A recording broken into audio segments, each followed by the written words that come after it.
Exercising during the summer can put a strain on your heart, but you don't have to avoid the heat or the workout altogether. Intense exercise, in addition to heat, is another stressor.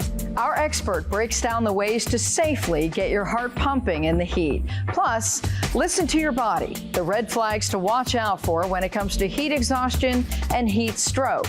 And we're debunking some of the most common heat myths. It's all straight ahead in this week's edition of Prescription for Life.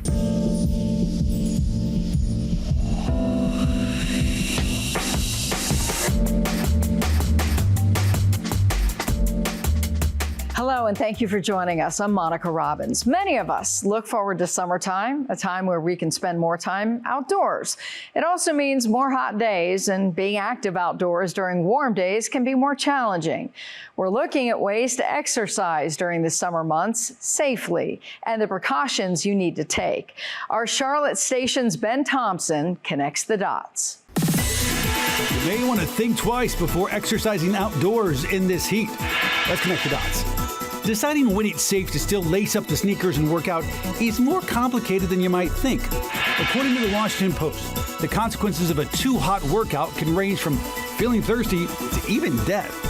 The numbers on the thermometer are not the only thing you should be looking at, but when it hits 95 degrees, you should think about moving inside. The other big factor is humidity. When there's a lot of moisture in the air, it's harder for your sweat to cool your skin, making working out even more dangerous. So what are the warning signs? According to experts, you should be on the lookout for a headache, thirst, and muscle weakness. Also, be aware that some medications can make it harder for your body to regulate temperature. And that is connecting the dots. Now to our expert, who offers some advice on being active outdoors safely. Joining me now is Dr. Tamana Singh, who is co-director of the Sports Cardiology Center at Cleveland Clinic. Thank you so much for being here. It's a pleasure. Thanks for having me. All right, heart and exercise. We all know we have to do one with the other. So tell me about the heat, though. Oh my gosh, so the heat is an additional stressor. So for individuals who don't have any specific heart disease, we still want people to take heat precaution, and even more so if you do have some cardiac issue. So just in general, if you're planning to train or exercise in the heat, and I do encourage everybody to do so, it takes about 2 weeks or so to acclimate to heat. And there are certain precautions I would recommend taking. You know, just in general, I encourage my athletes to take an electrolyte, so higher sodium beverages while they're exercising, even before and after. Being cognizant of the sun and sun exposure, so perhaps trying to exercise earlier in the day when it's cooler, and just being very aware of what your hydration status is. For individuals who have heart disease, you know, there are increased risks just because the heat causes a couple of things to happen in our heart system or our cardiac system. Our heart rate goes up, the demand in our body increases, so people who have heart disease might be at higher risk of having a heart episode, something like a heart attack. So is there a time when it's actually a better thing for heart health to exercise when it's hot because you're going to get your heart rate up? So getting our heart rate up is helpful when we're just trying to condition the heart and improve our aerobic efficiency. So even if you do have some heart issues, I still encourage you to exercise. Exercise is still going to provide robust benefit when it comes to cholesterol control, blood pressure control, weight management, blood sugar control, so many things, including mental health and psychological benefit. But I do think it's important to just recognize that there are certain precautions, certain things you need to be worried about when you are exercised in heat. When I see the people running at noon in, 95 degrees and humidity, I just shake my head and go, what are you thinking? Is it safe? So it's safe to a certain extent, and I think it's safer when you do just take acknowledgement of the things that heat can do to your body. So again, there are certain entities like heat-related illness or heat exhaustion, even heat stroke, that can occur in situations of very hot weather, not being acclimated, not being adequately hydrated, and again, having some sort of cardiovascular abnormalities. If you take precaution and you're aware and you do something to protect yourself, then exercising at noon hopefully won't cause as much effect in terms of just your general well-being. You mentioned people who already have heart disease. Is there anyone who should just, look, avoid the heat, exercise in the morning, exercise in the evening? So if you do have a lot of cardiovascular burden, meaning you have symptoms of your heart disease, perhaps you have some symptoms or signs of heart failure, perhaps even having some electrolyte abnormalities, if you just feel generally unwell in heat, so I'm also referring to our older population, definitely 65 or above, I would take precaution. I would really be cautious about when you choose to exercise. Definitely still stay active, still stay motivated, and be intentional about getting physical activity every day, but do something earlier in the morning or perhaps later in the evening, just to, again, give yourself the best chance of exercising in a very healthy way. I'm glad you brought up age because, come August, this is the time when we see the kids, doing 2 a day with football, and other kids are getting their sports in. Is there something that we need to pay more attention to with kids? So kids sometimes forget to fuel and forget to hydrate. So I think just being very aware of what your child or your collective group of children have taken in is going to be helpful. So bring those electrolyte beverages. If you notice that some people sweat more than others, then be aware that those individuals might want to drink something with electrolytes before, during their activity, and definitely after.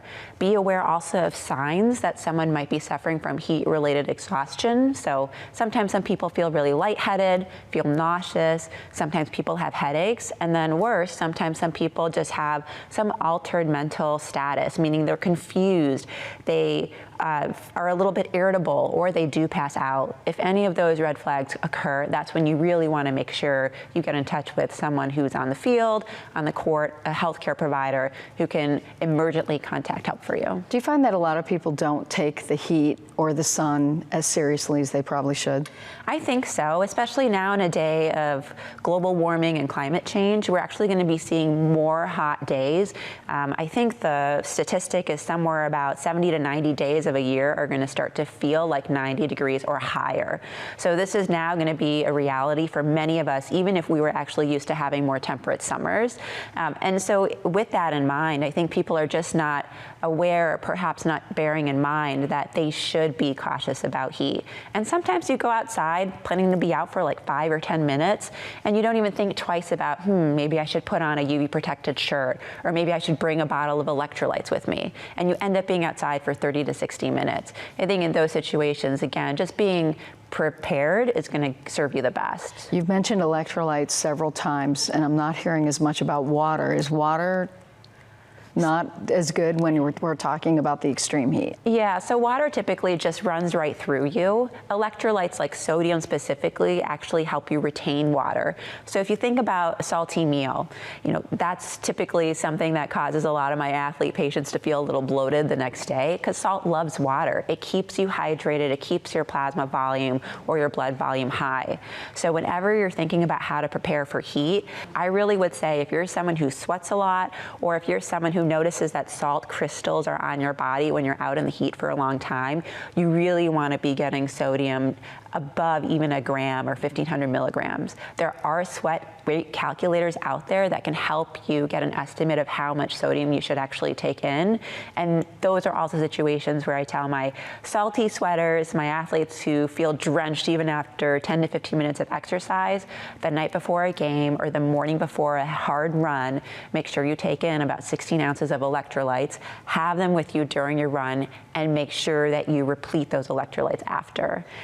Do you ever have any concern about people who their faces turn super red or their head sweaters? Does that have any impact on heart health?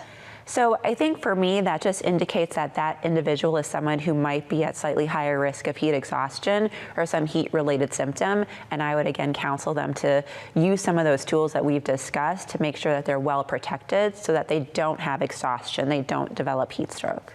So from the bottom line, we don't have to avoid the heat because it's still important to exercise. But bottom line, what do you want people to remember if they're going to go out in the heat and exercise? I think the most important thing to remember is that heat is not going to go away for us. In fact, it's actually going to increase with time unless we start to take a bit of control over the things that are happening in our climate. And until then, be very aware and diligent. Be proactive so that you're not the individual who at a race collapses because of the heat. You know, heat-related illness is quite preventable, and we have so many strategies to keep you protected. Protect your skin, protect your heart, provide your body with all the electrolytes and all the nutrients that it needs so that you can get through your activity the best way possible. So we hear of heat stroke, we hear of heat exhaustion. Are there other heat-related illnesses we should be aware of?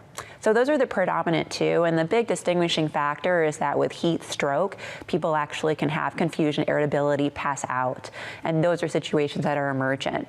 There are situations when you are very dehydrated where you can develop muscle cramps, which are related to damage to your muscles or rhabdomyolysis, and that can actually be quite catastrophic and require aggressive intravenous hydration to help your kidney function return to normal. Your kidney function can deteriorate when your muscles break down.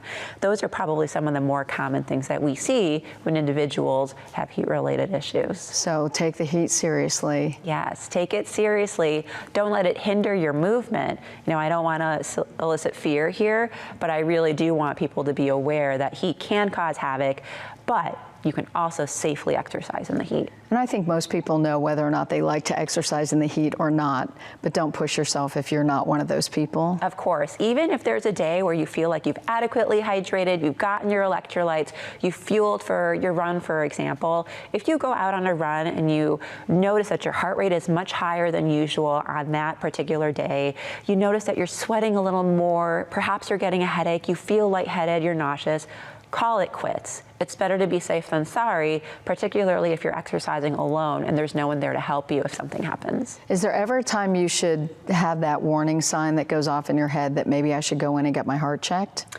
If you notice that with heat or with any additional stressor, or I should say alternative stressor to the body, if you notice that your heart rate is always high, or if you have chest pain, chest discomfort, you notice that your breathing is more erratic or it's much more difficult to breathe in heat, those typically are some of the common signs and symptoms that I see when individuals come to my clinic. So anything that seems to impair your exercise capacity or exercise tolerance, trust your gut. If you feel like something's off, call your provider. That's what we're here for.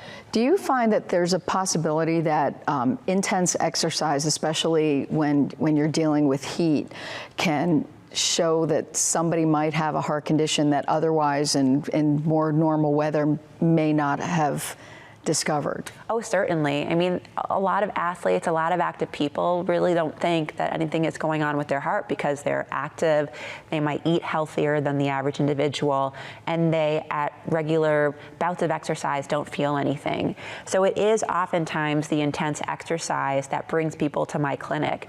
Intense exercise, in addition to heat, is another stressor. So we're thinking higher heart rate than usual, and oftentimes when people have heart disease or they can't effectively pump their heart as efficiently as someone else, those intensities tend to increase the demand on the heart, and you can't supply as much oxygen to the body. When you can't supply oxygen, the body starts to quote unquote hurt. People can develop chest discomfort or difficulty breathing or feel like they're hitting a wall when they're exercising. Those are all red flags that something could be going on, and the first thing I say is let's rule out anything that's going on with the heart. Get rid of the scaries, and then if everything ends up panning out normal, we can start to think about other things that could be hindering your exercise ability. You've convinced me. I'll work out in the morning. Thank you. I mean, you'll be under the clouds, hopefully. Again, UV protected, well UV protected, and hopefully your heart rate won't be so high, you won't be sweating as much, but it might be more enjoyable. Exactly. Dr. Singh, thank you so much. My pleasure. If you're not careful, sizzling temperatures can also lead to heat illnesses, such as heat exhaustion and heat stroke. And there's a big difference between the two. Tram Mai takes a look. Summers in Arizona never seem to get any easier, extreme heat causing dangerous situations. You know it's best to stay inside, but for some, it's unavoidable, like for those who have to work, train, or even go back to school. Dr. Megan McElhinney with Maricopa Medical Center says, be careful. So heat injury can happen to anyone. The Phoenix Fire Department issued this warning for people on their Facebook page. Know the difference between heat exhaustion and heat stroke. When it comes to heat exhaustion, the symptoms include feeling faint or dizzy, excessive sweating, cool, pale, clammy skin, nausea or vomiting, having a rapid, weak pulse, and muscle cramps. A lot of times if you're not able to get someplace that's cooler, using evaporative cooling, meaning getting the patient wet, kind of spritzing with water and trying to use airflow to try and cool the patient. Heat stroke is more serious. You'll have a throbbing headache, no sweating, body temperature above 103, red hot dry skin, nausea or vomiting, rapid strong pulse, and you may even lose consciousness. That's when you have to call 911 and cool the person until help arrives. And it just doesn't strike people who aren't in good health. We even see it with athletes who are in the tip-top shape. When you get hot enough, your body struggles with keeping your temperature in an appropriate range, and that's when people get into trouble. So here are 5 ways to avoid getting a heat-related injury. Number 1, drink more than you should. If you're thirsty, your body's already recognized the fact that you're fluid down and that you probably need to be drinking more fluid. Number 2, hydrate before you even go outside or do any activities. Number 3, take plenty of breaks.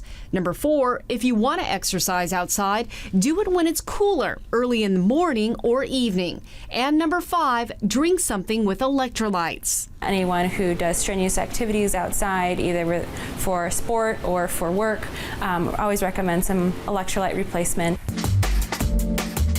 Don't forget about your furry four-legged friends either, our pets. If it's too hot for you, it's too hot for them. Early in the morning or later in the evening are the best times. Also, make sure they have access to shaded areas and plenty of water.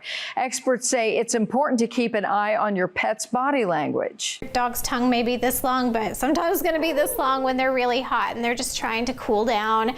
A lot of like pacing, or also just watching their breathing and their respiration rate. When they're panting super heavy, that's a big sign that they need to get a little bit cooler. Pet owners are encouraged to touch the pavement to determine how hot it is. And when the heat is on, many people look for ways to find relief. Megan Bragg with Verify debunks some of the most common heat myths. I don't know about you, but I bumped up my air conditioning this weekend to try and stay cool. However, there are some common myths that people will say will beat the heat without that good old AC. So let's verify. Our sources: Dr. Carla Robinson, family physician, the Mayo Clinic, and the CDC. The first myth: acclimatization will protect you during a heat wave. According to the CDC, acclimatization happens when a person is exposed to extreme temperatures outside over a 7 to 10 day period. Though it can help you get used to heat, Dr. Robinson says it's not the best method